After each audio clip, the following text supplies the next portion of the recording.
Y'all gonna cut me off right by. now? Damn, man. Everybody else got like 2 hours, man. I got like you got me on the 20-minute podcast. You got me on the short.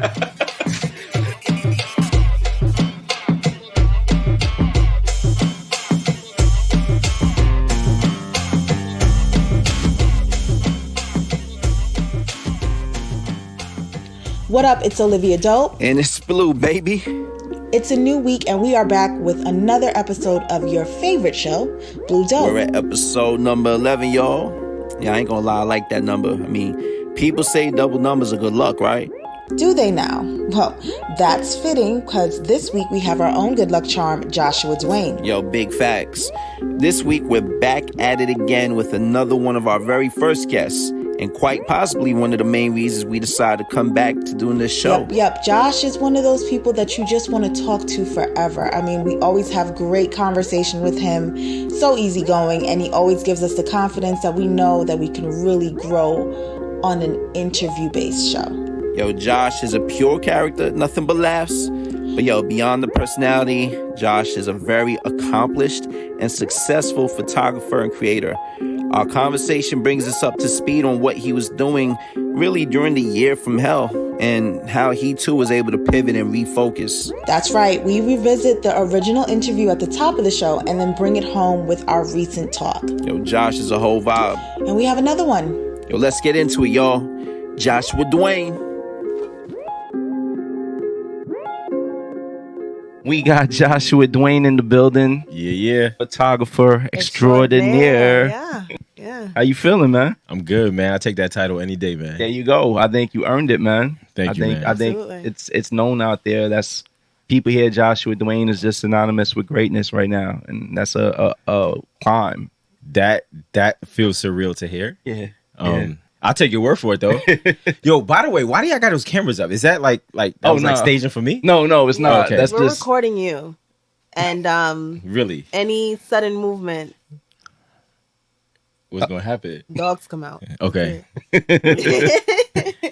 But you know, being the fact you're at this place, I think what we really like to do at Blue Dope is get to understand the creator, right? It took you a while to get to this level, but to understand Joshua Dwain, we gotta take it all the way back. Okay. So I know Brooklyn's the Browns, right? Mm-hmm. Jamaica's the background. Tell us about that. Yeah. All right. So Go ahead, man. first of all, I do consider myself a Jamaican. Okay. I've never lived in Jamaica. There you go. I'm not from Jamaica. There you go. But I do consider myself a Jamaican only for the fact that my parents were born there. Yes. I'm there regularly. Mm-hmm. Right now, my wife and I are helping my dad build a house there. Nice. So, I mean, one day I will be. I'll get my citizenship, my dual I'll get citizenship. the dual, yeah. Yeah. Ooh.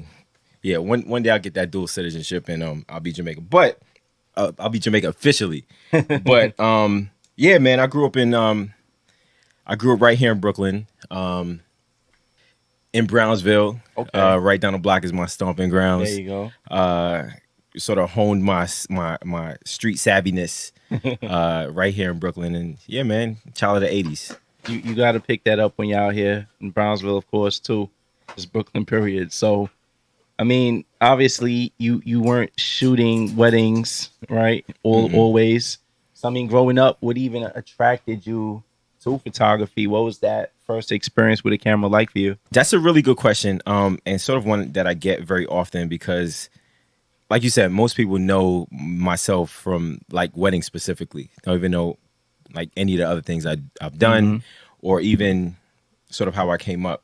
But I started early on. I was an artist, and I know that term is like sort of used very loosely. Everybody says they're an artist, but I literally drew every single day. Oh wow! And that sort of was my segue right into to photography. I drew all the way up until like high school, and I think it was my 10th grade. Okay. I drew from childhood.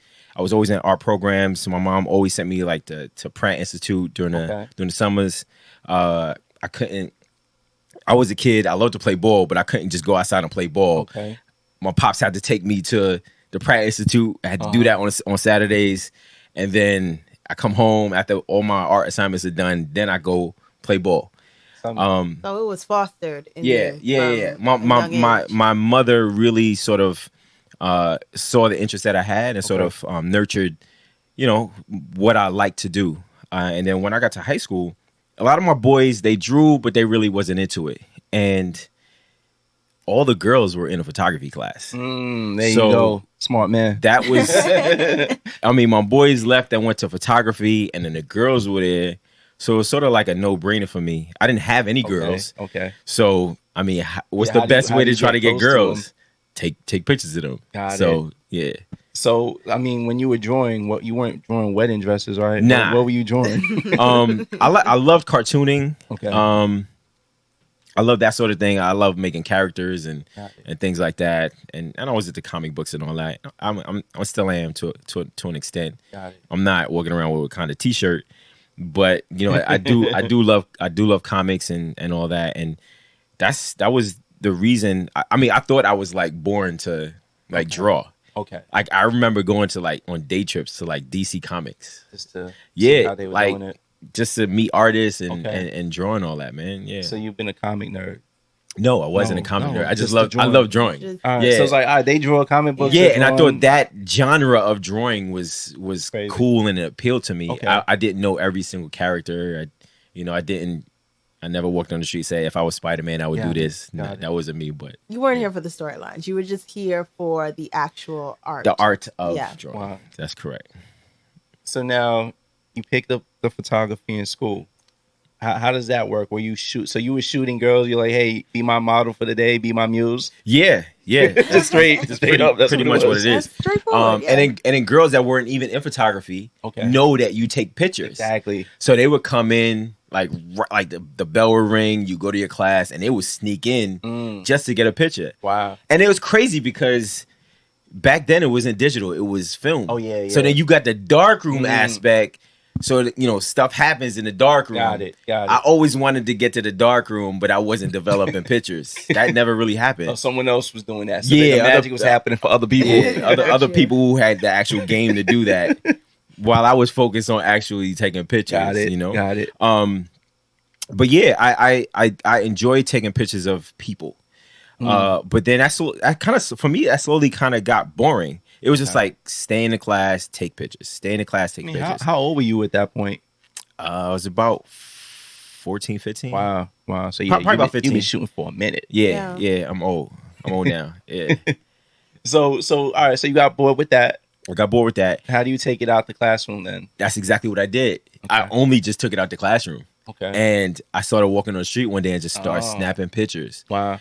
And I remember one day, like I still remember the day where I came back to the school, I developed my pictures, and I was showing my friends. And I was like, yo, look what I took on the street. And they had like no interest in it whatsoever. And I was like, nah, something's wrong. Like, I really do like this. Okay. And my teacher wasn't talking about it. My classmates didn't care so much about it. But I realized that sort of documenting things was that kind of avenue that I really enjoyed. Okay.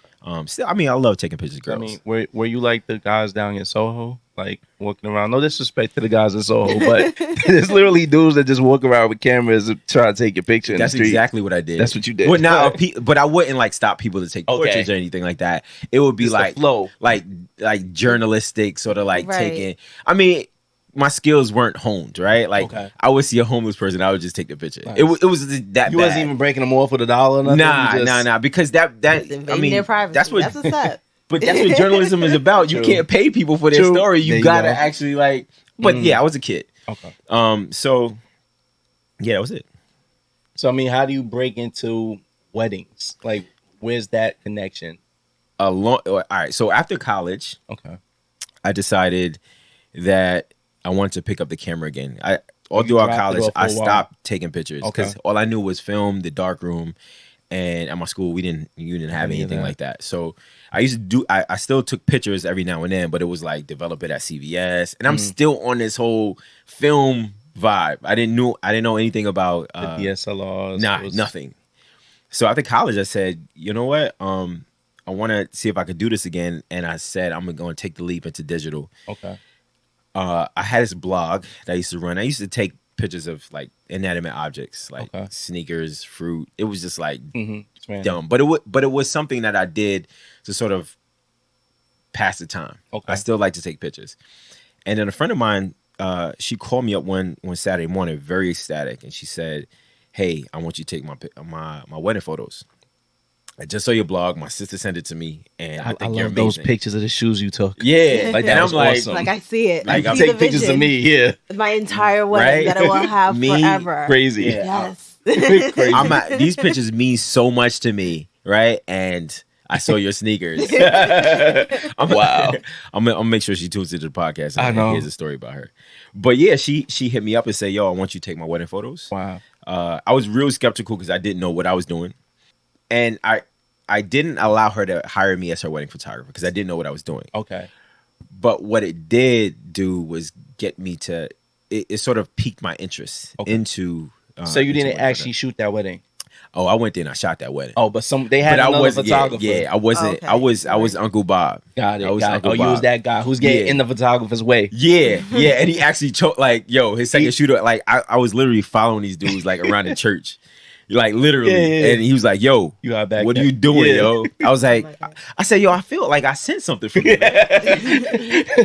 This dude was like, yeah, you following me around the church. So I was like, wow, all right, that's probably not proper etiquette. Yeah. So yeah, I mean these are early sort of learning. Yeah, experiences. Yeah, definitely. There you go. So, I mean, at that point, when did you muster up enough courage to say, all right, I'm going to actually charge and do a wedding? Because, I mean, even for me, speaking from photographer to the photographer, I felt like there was definitely a stage of doing small events, right? And doing like sweet 16s. Yeah. And then going to weddings. Yeah. I didn't get an invitation out the gate to just shoot a wedding. Nah, right? definitely. Yeah, So that person would be crazy to that's, ask anybody. And honestly, to this day, the first wedding I shot, I'm like, yo, my people, they were crazy for hiring me because I wasn't ready. But it was the first one, you know, and you get that You're never experience. ready on that first one. No, definitely not. No. That's almost like lose your virginity. You probably shouldn't be doing it. Right? Exactly. And even by yourself. I was by myself. yeah, I feel you. And it was the same thing for me. I mean, I shot small events. Okay. I was still doing like portraits of people and, you know, sort of smaller scale things that now we probably consider trivial or mundane. Mm-hmm. I did all of those. But when my friend asked me to shoot her wedding, and like I said, it piqued my interest. From that point in February all the way down to her wedding in August, I started second shooting with other photographers. Got it. Up until her wedding date. And then after her wedding date, I said, you know what? I think I want to do this on my own now. And like you said, like I was not ready at all. Yeah. Like I was terrible. Yeah. But my mom again came through with the clutch and was like, yo, you need to get a photographer bag. You need to get insurance. You need to get all this because she was official. Yeah, my mom is on it. Yeah, mom's is a long time. Word. Yeah, she definitely taught me. I mean, till this day, like the skills that she taught me in terms of honing the craft that your child likes, like enjoys. That's something that I find really interesting because a lot of parents don't do that. I mean, I wanted to be a basketball player. My mom never sent me to basketball camp. That's just She knew. yeah, what she knew I wasn't going to She was go like, you're not going to be 6'8". Yeah, dude, you 5'10". You're not going nowhere. Let's be realistic. Yeah. So yeah. On that climb, right? There has to be a lot of things you go through, right? And just to get an idea, how many weddings do you even shoot annually right now in 2018? Fast forwarding. Roughly, we're like on a higher end of 40 weddings. Wow. A year. Wow. We get cancellations all the time. So Real cancellations? Yeah, literally. How do you get cancellation, bro? You don't take a deposit or they, No, they're not canceling me. They're canceling their event. Oh, ouch. Oh. Yeah. Ouch. Oh, okay. Yeah. Those are rough. But yeah, we were around 40. Got it. Yeah. It's it. cost a bit doing business sometimes. And travels included. Get to see you flying all around the world. Yeah. Wow. You know when I knew Josh went to another level? I think I saw him shooting an Asian wedding. And honestly, that's when I was just like that. Honestly, that community is usually so tight where they don't allow other people. And there are certain communities, you know, Hasidic Jewish community, they're like that as well. Yeah, you're not breaking in. And I saw you do that wedding. I'm like, Oh wow. he made Yeah, it. it's crazy, right? Yes. He made it. Even me, like sometimes I get these inquiries. I'm looking like, you want who? Yeah. You want me? You sure? Yeah, like, do you know I'm black, right? That's like my response. You know I'm black, right? That's it. I'm like, yeah, all right, cool. Yeah, cool. All right, as long as we All right, got that out the send a way, deposit. I got you. we'll be there. No, I mean, with that said, it's kind of interesting. Like, what is that process for you? You know, even speaking to a client for the first time, I'm guessing people just find you online. They see other pictures of other people, but what has been your source of getting clients now? And even in the beginning, for you to get to this point, what did you have to do to get your clients?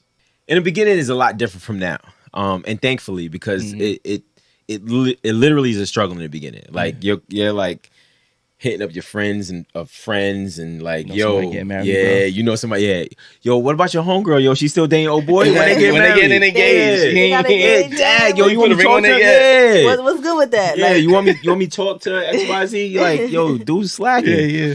And it was I literally still do like, that. dude is slacking. I still do. I'll be at weddings, like looking I at the still do that couples. too. Yeah, be like, yo, when you getting married over there? I don't see no ring. What's up?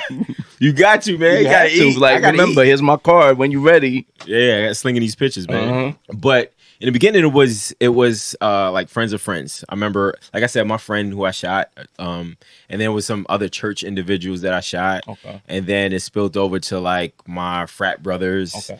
I shot one of my frat brothers' wedding, and then I sort of coerced the makeup artist at that wedding to let me shoot her wedding, and that, I mean, I started in the sort of the height of Facebook, right? So I started wedding photography like 2008. At 2008, we're still freshly out of college, relatively, right? Most of our peers are on Facebook. Like, there's no other social network, right? There's no Instagram. There's probably Right. Twitter, maybe maybe. maybe Twitter's MySpace. first, like, MySpace getting is out there, dying. yeah. So this is like our central sort of area to congregate and talk about whatever's happening, and we still like laughing at Jamaican viral videos and all that stuff. And people are starting to get married. yeah, people starting to get married at that time. I mean, quite early for us, but they're still getting married. And what they're doing when they get married, they're posting their pictures on Facebook. They don't have an Instagram. They don't have any other social media, and that was sort of how I was able to go past the friends into friends of friends, and then to friends of friends of friends, and ultimately like people I do not know. They just like, yo, I know a friend that you shot their wedding, but I don't know their name because I know them from somebody else.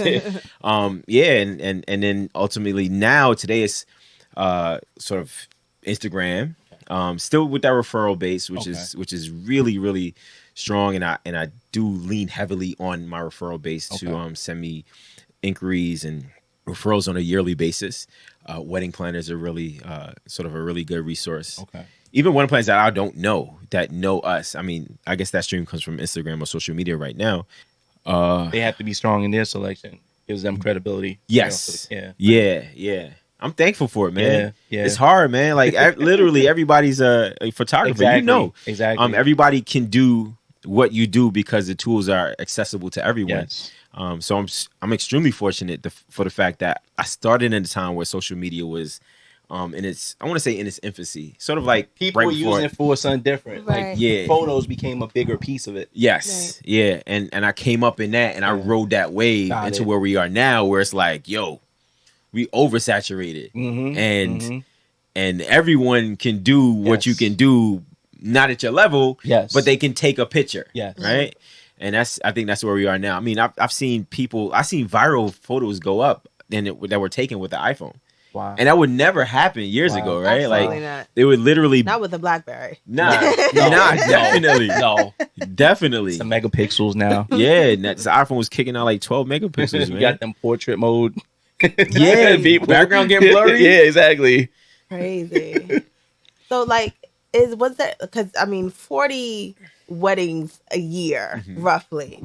There has to be some kind of strange photo request or like a certain situation where it was just like, man, how do I get out of this and not wring their necks? So do you have a story of something like that? Yo, I'm about to be real boring right now because I can't think of anything off top. Really? Nah. Well, that's a good thing for strange you, photo yeah. requests. I mean, I might have gotten like requests to Photoshop people that are in 2 different countries. In That is pictures, strange. they're like, yeah, do a portrait session with us, but I got this old photo on my iPhone to sort of like merge it together. Okay. I mean, those are like requests that, I mean, sometimes people think that Photoshop does magic. Right. I honestly think that is a strange request to ask. You think that's a strange request? Yes. I think it's a common request. Really? Yeah. Then again, I'm not a photographer. I don't know. But I do they see. couldn't make the wouldn't wedding, so put them in this picture. I wouldn't think to ask somebody that. But I do see like sometimes you might go on the internet and you might see like some of these pictures, and sometimes it's like a dad who like passed. Oh, Yeah, okay. I think And it those like are cool. merges Yeah. in. I think those are cool. Yeah, those are cool. They're spooky. Yes, they're very I agree. I agree. Like for me, I think I get like I get attached to things I probably shouldn't get attached to, and I would probably get emotional about editing that like piece. yeah, because I can see myself in that, right? Like yeah. In that situation. yeah, like I'm a dad, I'm a husband, so Yeah. like, do I want my wife asking somebody to Photoshop me in a picture? Yeah. Baby, don't do it. Yeah, Baby, don't do it. I'm gonna be here, but if anything, that's a don't do lie. it. I wouldn't be able to do that. Yeah, but yeah, nothing off the wall. I mean, How do you go about being selective? Because I mean, I think as a photographer, especially at your level, right, mhm. you don't necessarily want to shoot every wedding that even comes to you as an Mhm. inquiry. Mhm. So is there a distinction of, hey, I can afford your packages, and you're like, okay, cool, you can afford it, we're doing it? Or is there a point where there are some weddings that you're just like, I have to figure out how to stay away from this one? There's definitely weddings that I try my best to stay away from, and I realize that it's based on probably what expectations of potential or future clients may have. Reason being, I do think I'm a very skilled and talented photographer, but I don't think I can sort of make magic. Yeah. Right. Like for example, the studio we're in right now, right? Like it's a nice studio, but I don't think I'm gonna make the most amazing photos here. Yes. Like the potential of the studio we're in, yeah, it It's limited. plays a part in Yeah. in the quality of that photo itself. And there's a point where you start to get inquiries for venues that you don't think doesn't match the style aesthetic of your portfolio. Got it. And although you might want to service those people, they may genuinely be like very nice people. You can sort of predict a potential issue further down the road because you think you may not be able to meet their expectation.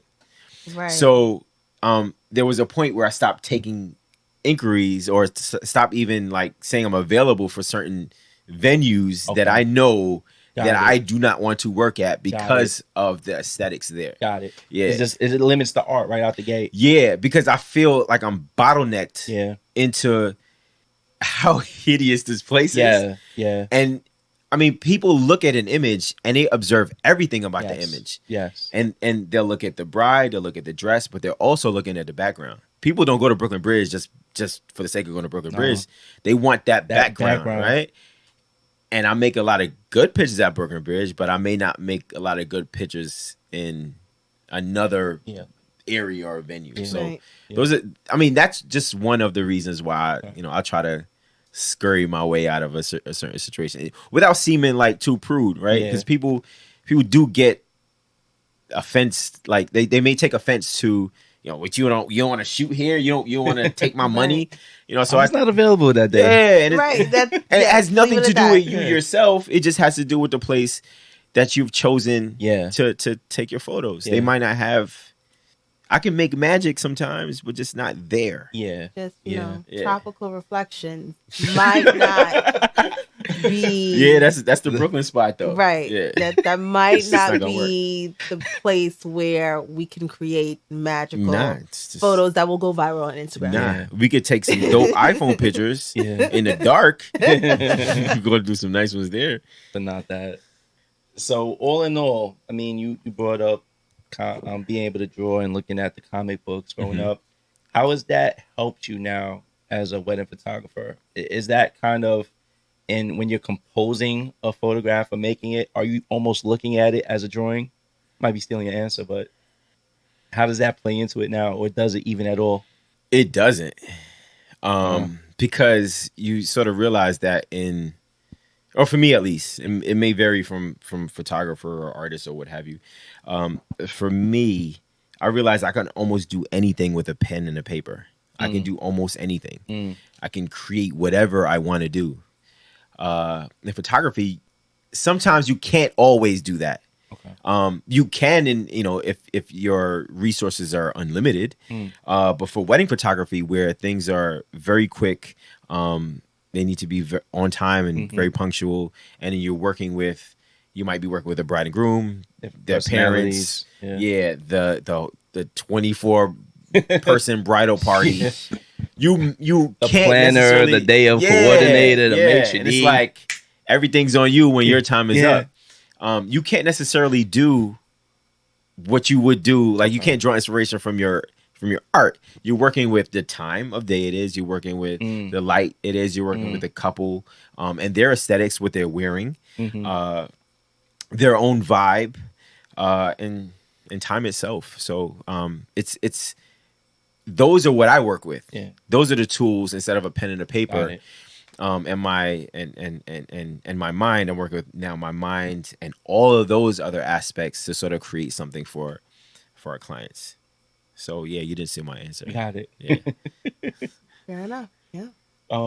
What's going on with the red dresses and Joshua Dwain? We see that all the time. I'm embracing it, bro. I'm embracing it now. I realize that if you can't beat something, you might as well just join it. Yeah, so that's the hot besides the presidential debacle that's happening right now, everything else, if you can't beat it, like this red dress, you better join it. It's crazy. Like I don't know if it was last year, maybe the year before. I got like we got our first red dress, and I saw it, and I was like, yo, this is hot. It's crazy. I love this, man. Like, would you pick this out? Yeah. You know what I'm saying? And I'm all into it. We shot the hell out of that red dress. And the pictures were really good. I mean, they went, I can't say viral because it's viral within the wedding space. Okay. And the pictures were really nice. I was really happy with them. And then it was just like, it felt like a few days later, man, we had another bride like with a red dress. And I'm like, all right, cool. All right, we could do this. I mean, it's cool. Yeah, and then it came again, bro. And that was it. And it was just like, all right, what's going on here? It's over. And then it's like, it comes to a point where you posting it, and even you hit me up, was like, yo, bro, I thought you was telling them to wear it. Yeah, I know. Yeah, and I'm like, nah, I'm not. I thought that's what it was. I thought you was telling them. Come on, man. Like, yo, wear this red dress for this engagement. I was offended, yo. I was offended, man. Can you just explain the red dress? I want somebody to explain it to me. Like, what's going on?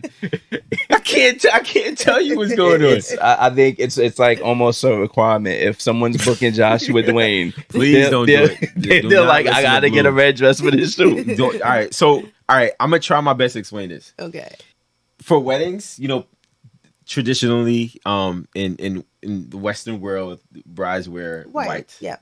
For some reason, now traditionally, brides for engagement sessions, I won't say brides in general. I mean, but we've had a large number of brides to be wearing red dresses to our shoot, and I don't know why. Like why they.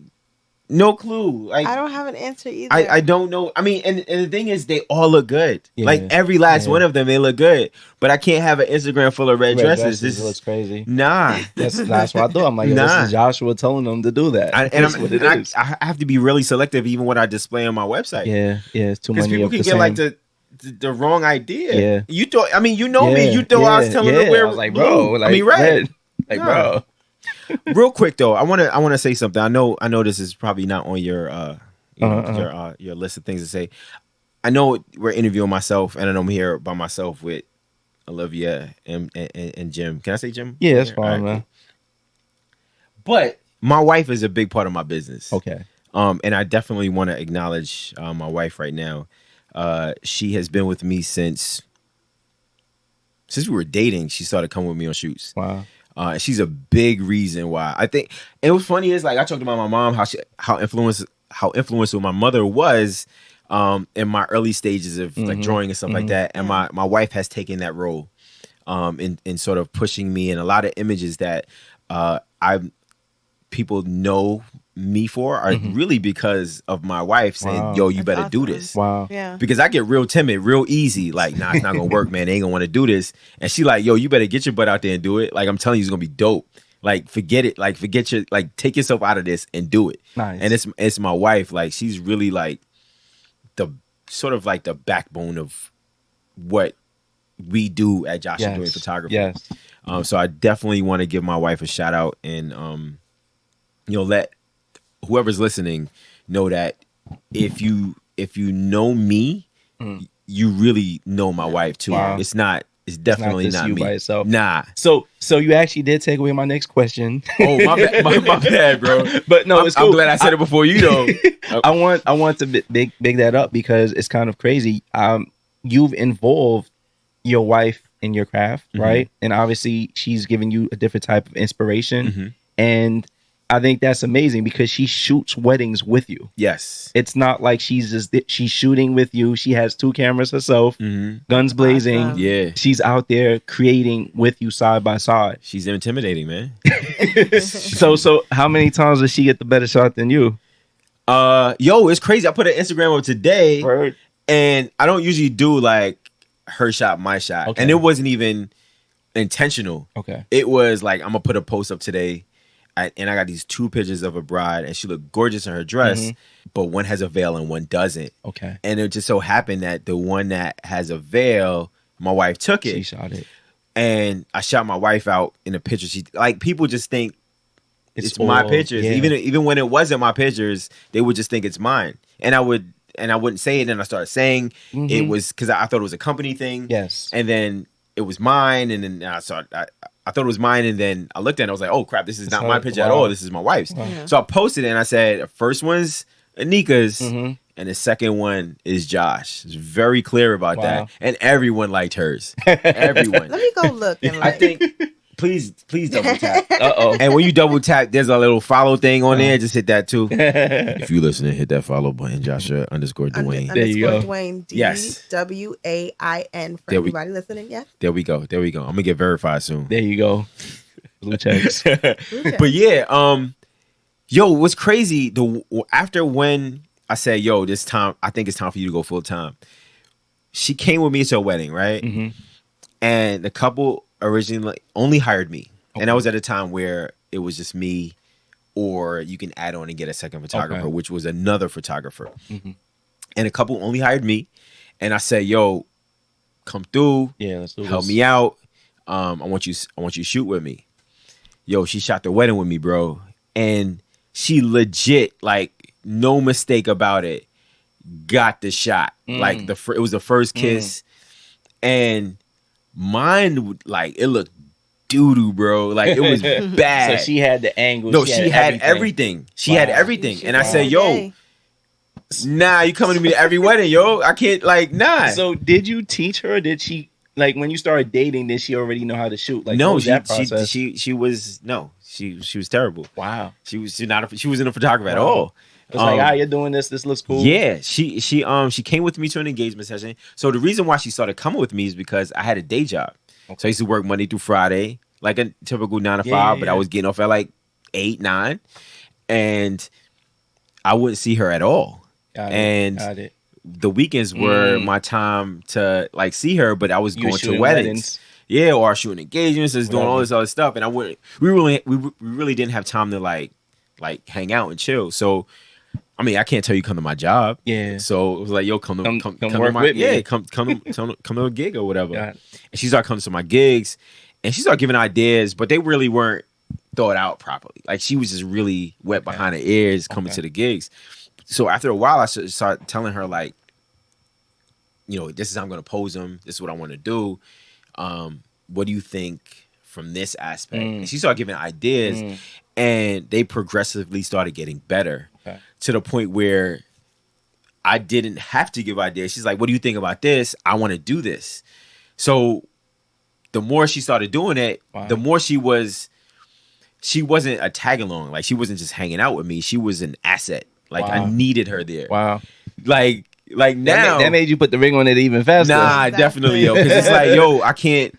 like I love you, right? And now I need you for my business. right. Like I need you to do this.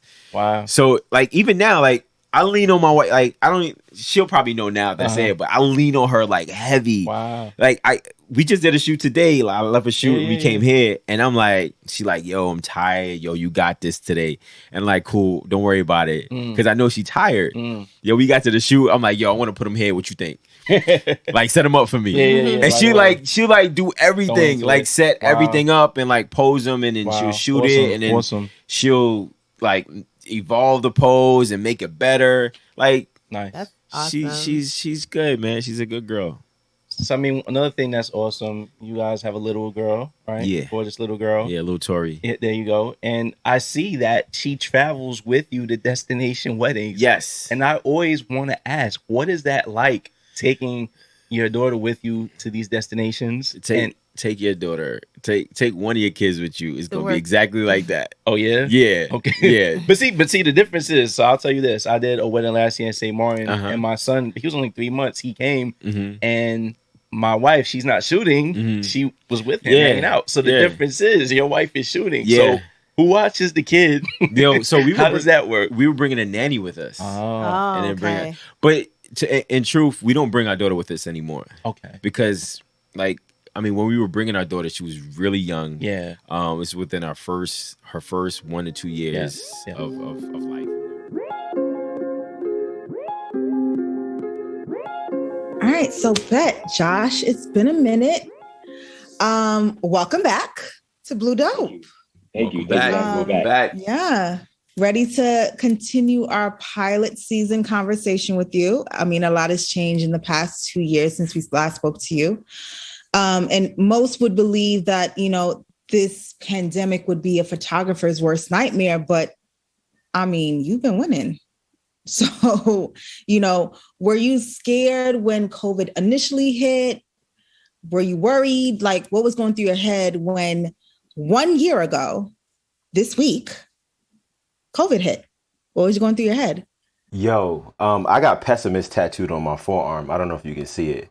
I don't. I'm lying. But no. But I am literally a pessimist. So, I thought it was doom and gloom. Like when it's funny. I was in Jamaica. I think I was in Jamaica. I went down there for a shoot with the Ellises actually. We were kicking off something they were starting, and we were like, "Yo, it's crazy! Like, they about to shut it down." But funny enough, I had to go back to Jamaica the next week. I get back to Jamaica the next week. They're literally talking about shutting everything down. There's nobody at this hotel no more. It's like a ghost town. And I was supposed to stay. My wife was supposed to join me in Jamaica for my birthday. It was supposed to be like a little, work/birthday trip. And I'm like, yo, babe, you can't come out here. Yo, everybody's gone. Like, it don't make no sense to come out here. And at that point, when I realized that nobody was there, I was like, yo, it's a wrap. It's a wrap. We all go turn into zombies.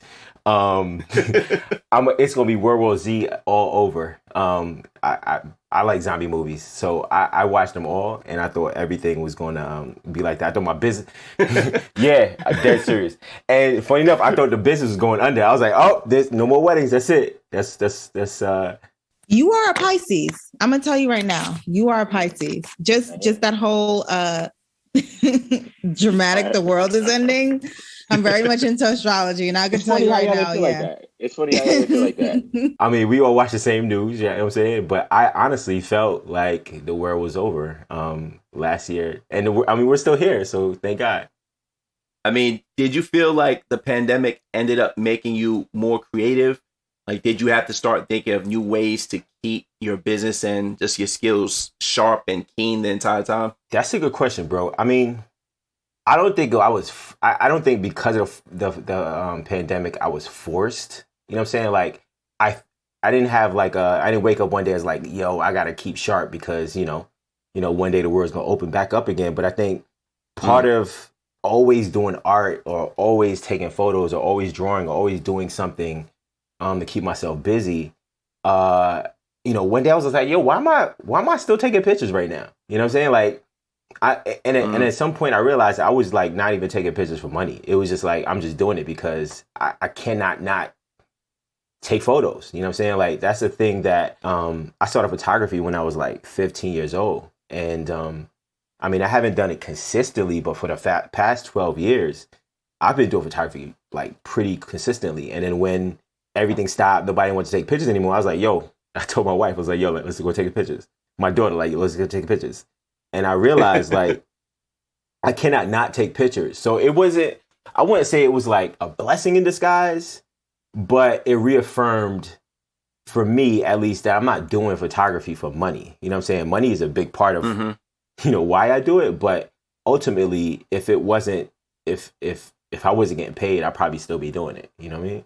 I mean, with that said, it's kind of like, did you feel like you got the blessing of spending more time with your family? Because now your family portrait's got to be crazy. Yes, I definitely got the blessing of spending more time with my family. But the funny thing is, man, I didn't get a break. I didn't get a break at all during the pandemic. Like, not at all. Like, so I don't know if you knew, you probably realized that Kay was doing OKKK, right? She was doing that show. Yes. And I listened to DeVal's episode last week when he talked about Kay wanted to do like the TV show stuff. So I'm not saying anything to y'all. Y'all don't know. But we were launching that so that we would have something for people to see that she can actually carry something on her own. Yeah, so we did OKKK and I did not get a break. I went from doing my last wedding to starting the first episode of OKKK. And doing like, we did episodes every single week up until like August when things sort of like kind of opened back up again. So yes, I did spend more time with my family because I couldn't go nowhere.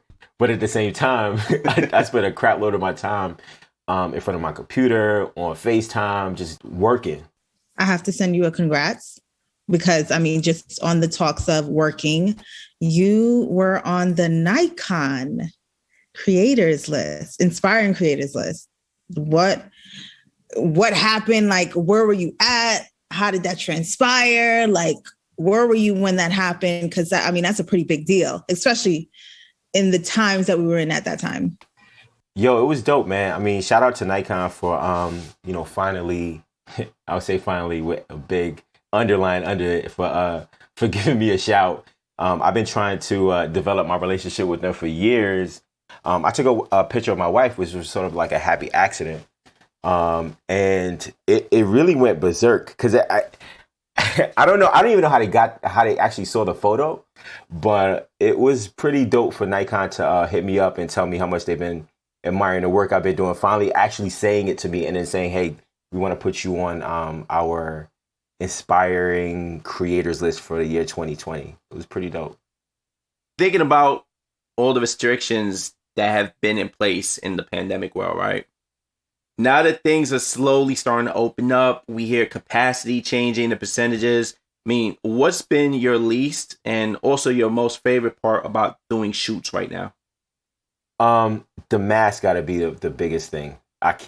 Man, can you know how it is when you wear glasses and the mask come up through your nose? That's the same that happens with the camera. Like, you can't see anything. You know what I'm saying? So that has to be the most aggravating part of it. And it just being just like, being a pessimist I am, like, everybody got COVID. Like, you got COVID. Exactly. Yo. Yeah, like yo. So I'm like, you too close. You want to look at the back of my camera? You too close. But that has to be the least. It was the least rewarding. You asked. Well, just the part that you least like. Least like, yeah. That's the part what I least like.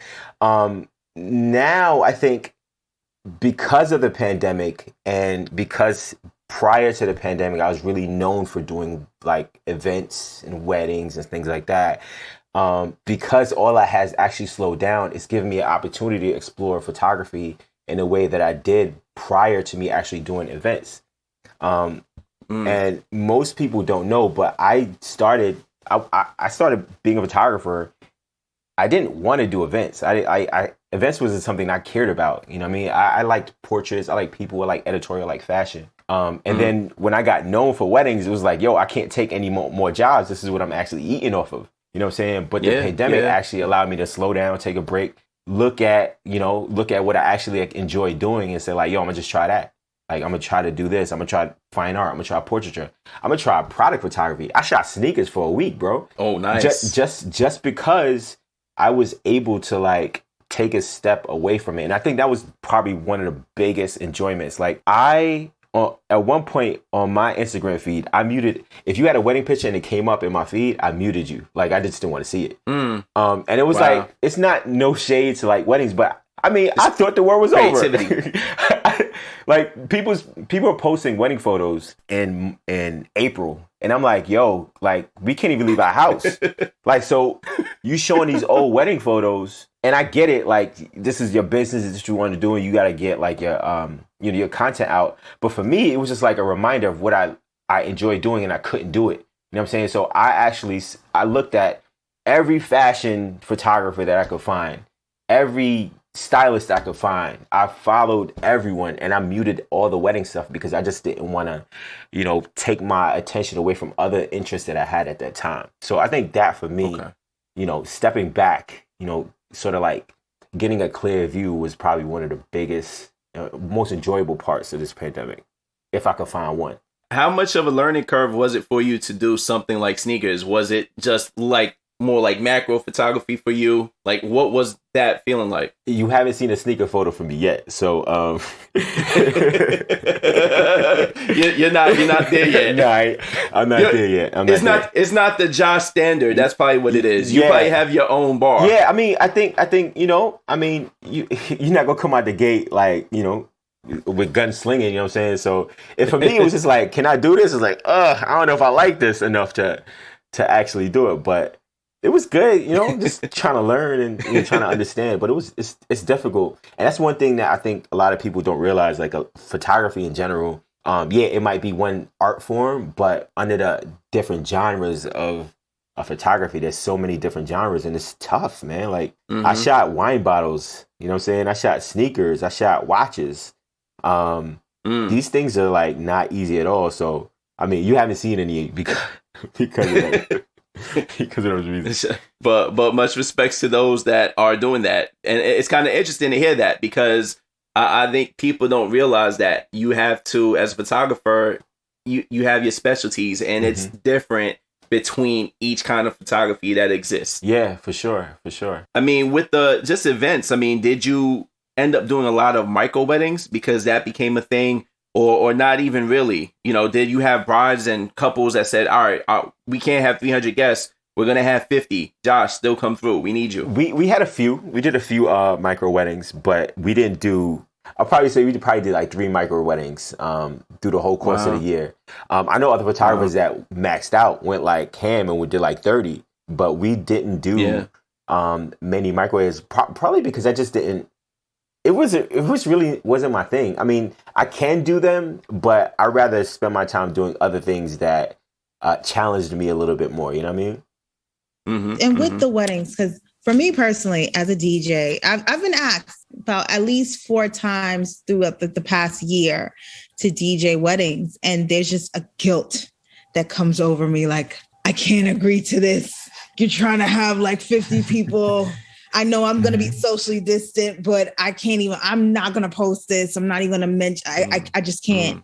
So for you, are weddings still high in demand, or has the industry for you shifted a bit into more maternity shoots, more content creation shoots? So clearly you work with the Ellises. Have you shifted more into that realm? So I've definitely shifted, but my inbox doesn't think I shifted. So I'm still getting asked for hella weddings. And it's cool, you know what I'm saying? Because it's still my bread and butter. It's still what I'm known for. So I expect it, and I count it a blessing to even be as highly sought after as I am. But Joshua, I want to say the quote unquote artist, my mindset has totally shifted from content creation. And maternity was something I did in the moment because 1, I could do it, and 2, I need to eat because I wasn't shooting any weddings. But at the same token, it allowed me to get in a studio in sort of a box that I wasn't actually used to. And I learned how to take studio photos on all these moms. And that was partly the reason why I allowed myself to take all these maternity photos, because what I want to be known for. Sidebar, dope. I hit you up on your your IG. Now that we talking about photography, and I said, yo, I know this is totally off topic. I said, yo, I got to get you in front of my camera. And yo, I'm still waiting for the response. Like, my bad. Okay, so let's be all the way transparent right now. I am terrible. The Blue Dope team knows that I am absolutely terrible with messaging. Text, I am bad. Oh, the messaging. Okay. I am terrible. Yes, Ryan co-sign. Yeah, I am absolutely terrible with group text, messaging. Like, Blue has to call me. Yes, I was just about to say that. I gotta like, yo, dope. Yeah, I have no attention span when it comes to words on screen. Okay. So is that why you curved me? I didn't curve you. I didn't see it. Well, you gonna give me the answer, right? Oh, so you didn't see it at all? Oh no, we're working. Are you serious? All right, cool. Are you absolutely okay? So speaking of that brow slay that you did on Kadeen, listen, as a woman who appreciates a good brow, you did that. The brow slay? What's the brow slay? Yo, you forgot, bro? I'm not hip to the terms. Y'all must have forgot. Nah, you forgot. Do I have to send you a link? Okay, so when she's wearing the right, okay, so so when you posted, do I do brows? And Kadeen is talking about, how she beats her face on her YouTube. You don't remember that? Yeah, I do. Yeah, right. So you're a makeup artist now. You out here doing makeup. MUA. All right. I did not do that. I did not do that with Miss Eyebrows. I did not do that. That was hilarious, though. You didn't do that? No, I didn't do an eyebrow. That was a video trick. No. Yo fooled us. Yo fooled us. I did not do that with Miss Eyebrows. That's funny, though. No, but Kadeen does it with it. Like she is the MUA. So just seeing the collab that you do with the Ellises, like we just saw the homage to A Different World that you did for their promo for the new season of Deadass Podcast. I mean, season 5. Season 5, which is a big deal. How did that come about? Like, what was the brainstorm like with you guys? Like, how did that happen?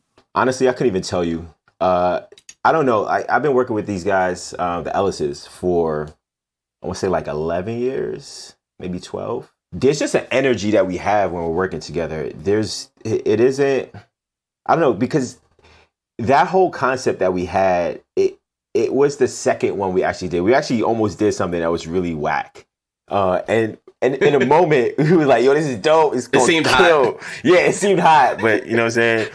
I could have never released that joint. It was terrible. And so we had this idea, and I think Devell and I was like, yo, well, what if we do it through different rooms? And every room you're doing, it's a different scene. It was like, yo, like a different world. And funny enough, I've wanted to do the different world concept for years. Like for years, I wanted to do it. And one, I've just never been in a space that I could. And if y'all ever get a chance to go to the house, you're going to see like there's no, like the house is crazy. So having all of those rooms that allow us to be that creative was probably the catalyst for us to do it. I mean, it's great working with them, man. I can't even, I don't know. It's funny when I say this because I don't know if anybody gets it, but I don't create, I'm not a planner. I can't plan to create something dope. Yeah, it is the worst. You know what I'm saying? Because I get people who say like, yo, I want something like you did for this or did for that. Like, I can't do this. This is not me. And a lot of things that I put out that people see is really in a moment. It's nothing ever planned. So when I see comments under my posts, like people say, yo, we should do this. Or I get like a DM and people say like, yo, can you do this for me? I'm like, I can't. It's for the streets now. Like I can't. It's not for me to try to do it. It's not. Like I create in a moment, and if I was to ever recreate any of my photos, it'd be literally impossible for me to do so. It's funny because I mean, you say that for yourself. You're not necessarily looking to recreate yourself, but do you find that as soon as you drop something new, everyone else is trying to recreate it? Oh yeah, and they tag me to it too. And it does, oh my goodness, are you serious? Nah, they do. And well, here's the thing. I used to look at it and I used to be like, man, that's kind of, you know what I'm saying? That's kind of whack. But then the more you think about it and the more you like ponder over it, you realize that it's really appreciations for what you've done. You know what I'm saying? Because I can literally remember. I can remember last week when I looked at, you know, some of my favorite photographers. I'm like, man, I wish I could do that. You know, so the way I look at it now, once it's for the streets, it's for the streets. I mean, everybody want the girl that's on the streets. So, you know, I'm not me, but every yeah, I don't know. I mean, you know what I mean? You're gonna be like, what? You know what I mean? You know what I mean? I mean, once it's out there, you know what I'm saying? You just put it out there. So, there's no, you know, I mean, it's just like, it's like a rapper, you know what I'm saying? Like you put, or like Jay-Z, you put a flow out there, you know what I'm saying? You know you're going to have other rappers trying to bite your flow. You know what I'm saying? So right now I feel honored. Years ago, asked me like 6 years ago, I'm like, man, this is corny, man. Nigga corny, son. But now like, thank you, I'm honored. How hard is it for you in those moments to make something unique versus recreating something you've seen that's inspired you? Yo, it's funny you said that. So I'm editing the shoot right now that I did like a week ago. And like this woman brought me her inspiration. And I don't know why I agreed to like try to do this. Cause I'm looking at the pictures now. I'm like, yo, this is not me. And I swear, bro. I swear. Yesterday I was editing these pictures and I was like, yo, this is it. I'm never doing this again.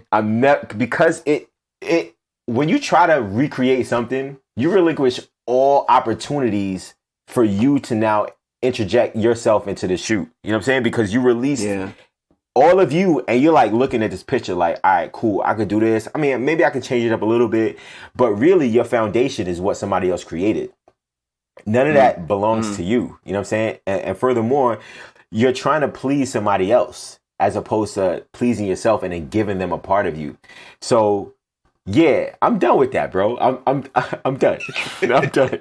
It's over. Yeah, it's so funny, man. Because I think that sometimes it's hard because clients come with those specific requests, and it's just like, yo, let me make my magic. Like you see Josh's portfolio. Let the man do his magic. Yeah, and that's the thing. Like I love working with people who at least have and bring something to the table. You know, a lot of people act like, you know, they say like, yeah, I really don't know what I want. I'm gonna let you do your thing. And while they think it's cool, I like when I'm working on something to be collaborative. You know what I'm saying? I think most of the times when you see me, it's not me because I'm like some creative genius, because I'm not.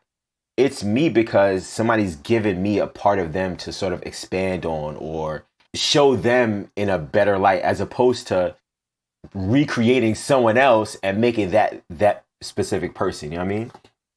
So it's extremely tough, man. I don't wish on anyone, and I get it. Like we all get those requests as photographers. I know, yes. Blue, you get that all the time. Like, hey, I like these photos. And the funny thing is, bro, I get photographers coming back to me all the time. Like, bro, how did you do this? My client wants me to do this. Or, bro, I'm sick and tired of this picture. All my clients keep asking me to recreate this picture.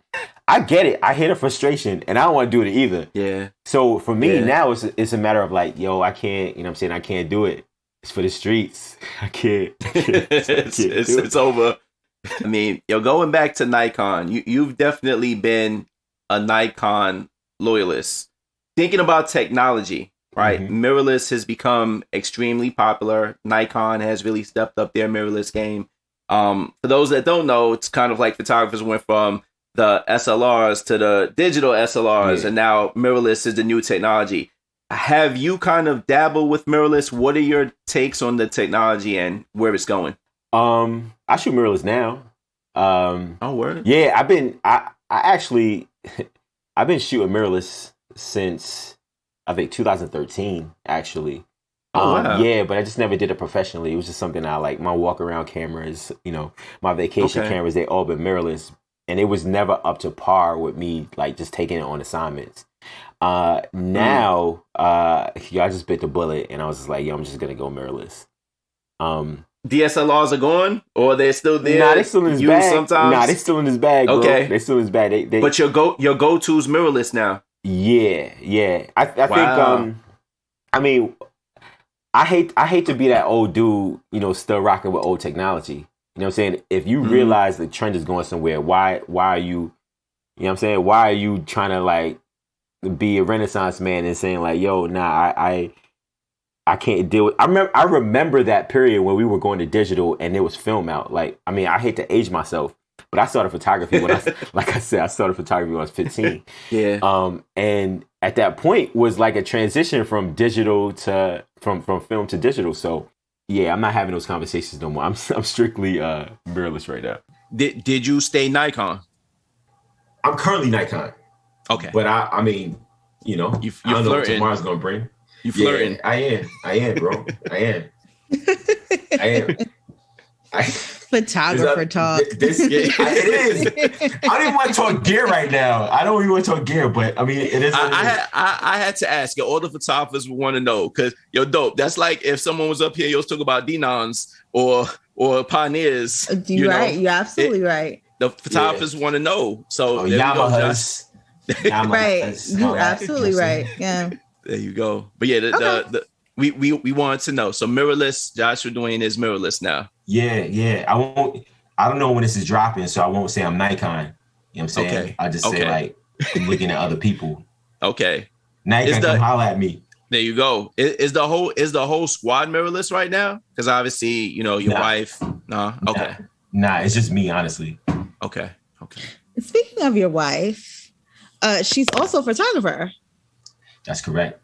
And you were both featured in Essence magazine. So how's it building a brand with the love of your life? Like how does the family business dynamic work? Oh my gosh, it's dreadful. No, I'm joking. But you know what? You know why I say that, right? Because everyone asks for like, it's funny how you ask that question because normally the question isn't asked that way. Normally the question is, how is it working with your wife? And everyone really wants to know, is there drama? Like they ask from a perspective of they want tea. You know what I'm saying? It's funny how you ask that, and I like that. I appreciate that. No, I know, but we've been working together so long, there is no tea. Like it'd be crazy to be working together in such a tense environment. When we first started working together, it was tough, man. Like we weren't even married. We were just dating, just starting out.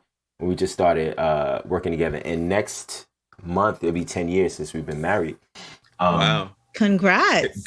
Thank Birthday, you. Anniversary, all around the same time, kind of. Yeah, man. Yeah. It working with my wife it's great, man. I think I haven't worked with anyone. And I talked about that sort of in a moment type. I mean, I am not Joshua Dwain without my wife. That's number one. Let me take that back. I am Joshua Dwain without my wife, but I'm not who everyone knows as Joshua Dwain without her. She brings a level of balance to me. She brings drive when I'm fearful or when I take a step back and I say like, yo, I can't really, I don't think I can do this. She's the one who says, nah, you got to do it. Like, you crazy? Like, this is what it is. So building that with her and for me to actually have a name that people sort of relatively know, it's beautiful because I honestly, like, all credit is due to God and then my wife. Wow. I hear that. That's Shout out to the wives out there. Yeah. Shout out to wives. But I will say this, it wasn't easy, man. Like, over the years, working with my wife, we got to find, like, where we fit together and how we gonna work together. Because it's tough, man. Like, I go to work and I'm about work. You know what I'm saying? Like, yo, I'm trying to work. And my wife is like, nah, you still married to me. It's not about work. Don't talk to me like that. Like, she'd be like, I'd be like, yo, can you hand me that? She'd be like, please. And I'm like, oh yeah, we're married and we're working together. So, it's cool. It's actually allowed me to, extend patience. It's sort of centered me, cause I'm a frantic sort of person. Like that's that little squirrel in that Ice Age movie with trying to get the acorn. That's me at work. That's literally how I hate to like tell all the listeners how I am, but that's me. You know what I'm saying? I don't focus because my mind is just going so much. My wife is the one who like grabs that acorn and be like, bro, like take your time. Here's what it is. You know, just focus. So it's great, man. Talking about Black love, how important is it for you that you're highlighting Black love in today's world? Bro. I don't know if I mentioned this the first time. I hope I didn't, but if I did, I'm gonna say it again because it was a turning point for me. Back in like 2010, I think, 2009 actually, I realized that I didn't have diversity in my portfolio. I just had a bunch of Black people, beautiful Black people, and I was really trying to like expand and try to get like white people, Asian people, Hispanic people. That was like my goal. Like, you know what I'm saying? I got enough Black people. I need other people in my portfolio. But the funny thing is, nobody else wanted me. It was really Black women who was really like trying to mess with your boy. So I took a step back and I was just like, why am I clamoring over people who don't care about me? Like, why am I really fighting for people who don't actually care about the work that I'm doing? And I said at that point, it was like the turning point for me that I said, like, nah, I gotta make Black people look good. Like, and I gotta try to push to make it, you know, like make them look even better. And that was one of the things, because I kept hearing the comments like, yo, Josh, you really make Black people look good. So at that point when I'm like, yo, I'm trying to get white people, trying to get Hispanic people, trying to get Asian people, yo, if you make Black people look good and they the ones that want you, you might as well just stick with who loves you. So for me, that's key right there. I know everybody has reasons why they do things. Everybody, I mean, we're on this wave right now where it's all about Black empowerment and all that. And I feel like it's always been like that. It's been a little, it's heightened right now because of, you know, this past summer. It's always been like that, and especially for me. But I think I got to do my part. You know what I'm saying? And just keep pushing the narrative that like, yo, we out here, we love each other. You know, everything that's in these movies of the 80s and 90s is not necessarily true. The crack is no longer here. You know what I'm saying? Husbands are staying with their wives. They're not cheating on their wives. Dads are staying in their homes and taking care of their kids. I mean, I know that's not everybody's story, but for the ones who actually had that story and wanted to be told, my job is to tell it as good as I can possibly tell it. I mean, that's what we have to, especially as creatives, as Black creatives. It's so important, especially in these times, for us to make sure we tell our story as authentically as we possibly can, because no one else is going to do it for us. I mean, you said it yourself. Nobody else is going to hold us down and do it like how we do it, especially for each other. We got to sell ourselves too, man. Like, you know, it's funny because we talk about these stories and we talk about like trying to change narratives. I'm at the point where I'm not trying to change anybody's narrative. Like, there's no point, right? Like, if you just don't get it, you just don't want to get it, right? So we just gonna keep showing it. We just gonna keep hitting you in your face with it. I'm not changing no narrative. This is it. This is what it is. And every picture that I show of Black love, I'm really proud of it because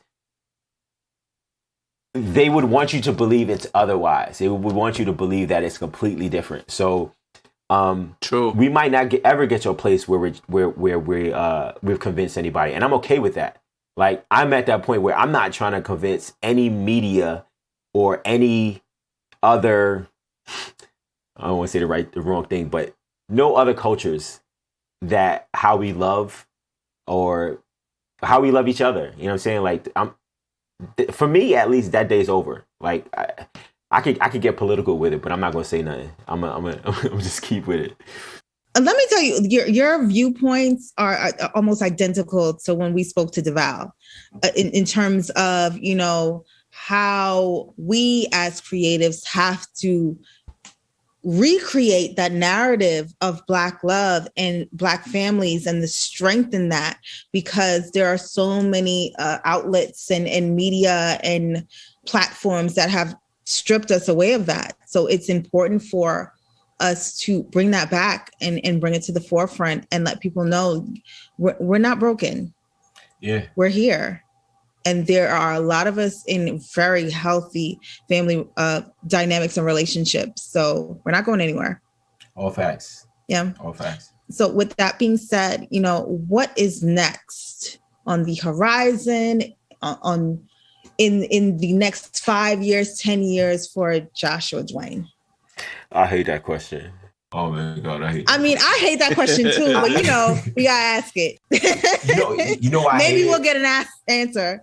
Nah, I'm gonna give you an answer. So I hate it because it's really the unknown. You know what I'm saying? Like I have dreams and aspirations.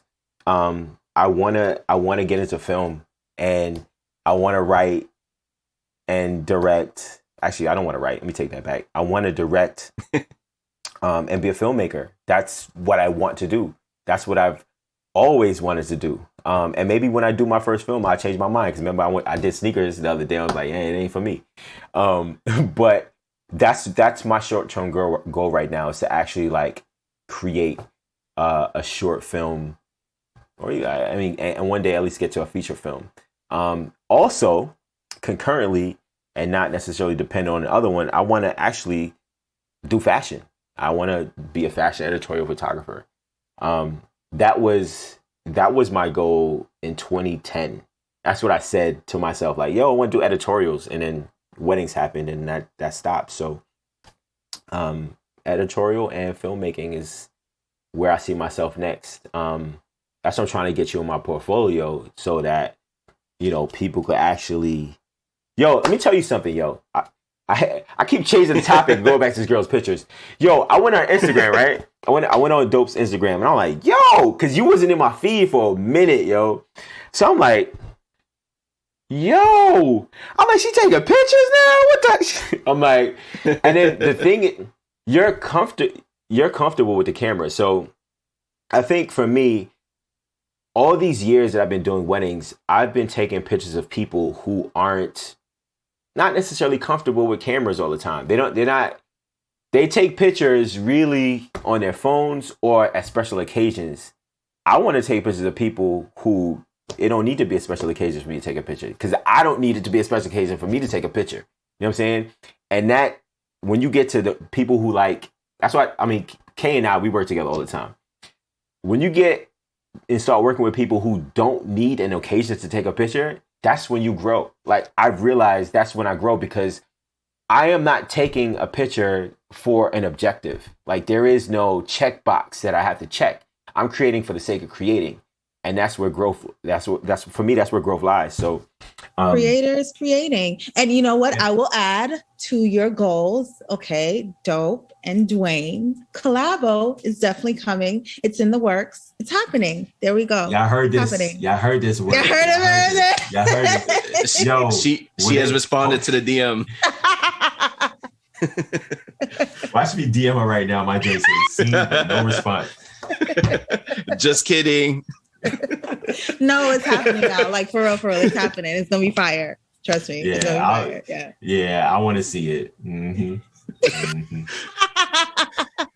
Dang, I look real flaky on this episode. Okay, I gotta redeem myself. They gonna call you Big Cap. Big Cap in these streets. The big blue one too. Blue Cap. Yeah. Blue Cap podcast. Oh man. But Josh, definitely, I know a lot of people that are going to listen to this episode are going to be seeking inspiration from the man himself. So with that said, what final words of inspiration do you have for those, whether it's them looking to become a photographer or them just wanting to be successful in media? What would you suggest to them and say to them? I'll give some advice right now, but I'm talking to myself. Yo, stop being scared. Yeah. Like, seriously, like, stop being scared. I started writing to myself. I got two Instagrams. I got a personal one and a professional one. I write from my personal one to my professional one. And I was like, yo, you're dope, bro. Stop looking at everyone else. Stop wishing that you could and just do it, you know? And I can't say that I can't say I listen to my personal one yet. I don't listen to them. You know what I'm saying? But there is, we all know this. Like, you lose opportunity. Like, if you don't shoot, you're never going to make a shot. You know what I'm saying? Right. So anyone that's trying to do anything, just do it, man. Even if you're not putting it out there, just do it. Because you can say you did it. You can judge it. Like, if somebody says, like, Josh, you got product photography photos, as much as I don't care for it, I show them. I will absolutely show them, because I know my standards for what I like are not really affecting my actual bag. You know what I'm saying? Like, there's plenty of stuff that I put out there. My whole Instagram, I hate it. You know what I'm saying? Like, I got like 10 pictures on there that I actually love. Wow. You know what I'm saying? Wow. But I understand. But as a creator, like, it's not for me to actually love it, in a sense. I mean, it's for other people to consume it. You know, right. Your birth with ideas so that you can give out to the world. My wife makes earrings. She's growing her business right now. She got Earring Envy. And if you're on Instagram, that's her joint. Yeah, that's her. That's her. Wow. Let me go. Earring, okay. Earring _ Envy. And when I tell you, my wife is amazing. Yo, we got so many dope earrings at my crib right now that no one's ever seen. But she talks herself out of it. You know what I'm saying? Because she knows she knows the quality that she wants to give to people. And I understand it, because my wife sells a product and not a service. I do a service. Yes. So it gotta hold up to, like, you know, weather, and it gotta be in your purse and not break. You know what I'm saying? You gotta be able to wear it out. You know what I'm saying? You gotta wear it out for a whole night. You know what I'm saying? So I get that. My wife is all about quality assurance. Yeah. In the same token, you know, I tell her, like, yo, God didn't give you these earrings for you to keep it in your office. You know what I'm saying? Like, it's not supposed to stay in your drawer. Like, this is for everybody to consume. And I tell myself this too, like, these ideas that you have, that you're scared of, you want to do a film, you scared because you like, I'm a photographer. All I need is one person for a picture. You know what I'm saying? True. For a film, I'm talking myself out of it because I need an actor, I need a camera operator, I need extras, I need all a this whole other set, stuff. Everything. Yeah. In actuality, you don't. You know what I'm saying? I've seen films with 2 people in it. You know what I'm saying? Like that Zendaya joint, right? Exactly. So just stop being scared, man. Just do something. You know, if I had to give anybody any advice, that's the only thing I can give them right now, because I'm talking to myself.